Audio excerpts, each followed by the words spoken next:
Hey there, welcome back. Your old pal Jody here. Thank you for joining me in another video. I'm going to be talking a little bit about my take on the concept that embracing failure and taking risks will help you succeed in the long term.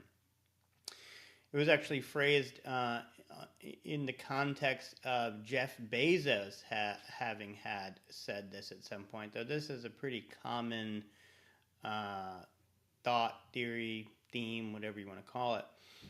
So going to get to that, but before that, if you get a chance, give me a like and subscribe if you like my content. That really helps me out. Also want to let everyone know that I have recently launched a couple of paid tiers on YouTube where I offer more advanced Quicken videos, as well as the opportunity for you to request specific Quicken videos from me. So if you're interested in that, take a look. All right, so this idea that embracing failure and taking risks will help you succeed. I guess in general, of course, I agree with that because the general notion, I think that Wayne Gretzky was famous for saying, is you miss 100% of the shots you don't take. So I think you have to take risks in life to gain a certain amount of success. Certainly you have to take risks if you're going to be entrepreneurial. And if you follow a lot of my content, you'll know that I feel that you have to be entrepreneurial in life to get to a higher level of income. So, I'm going to say I agree with this sentiment. However, I want to point out that I think it really should be rephrased as embracing calculated risks or taking calculated risks.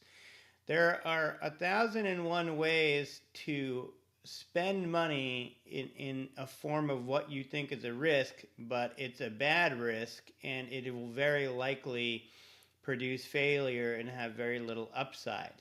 Like randomly investing in meme coins, probably extremely high risk and very little chance of upside.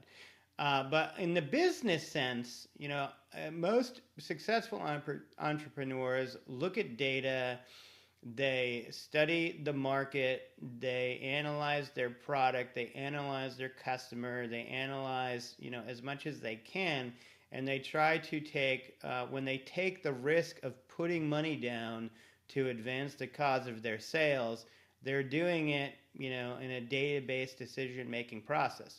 Now, there is the point of that creativity and entrepreneurship go hand in hand, and you can't always math your way into success.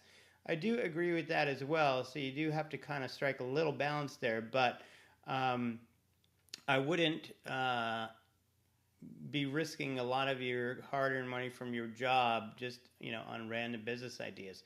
I also would be careful of thinking that hiring a business coach when you only have like a minor seed of an idea and you haven't built a website or at least put out some sort of product or done some effort in testing on your own.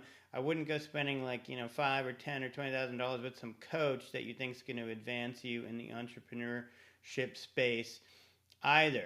So that's something that comes to mind when I say taking risks will help you succeed in the long term.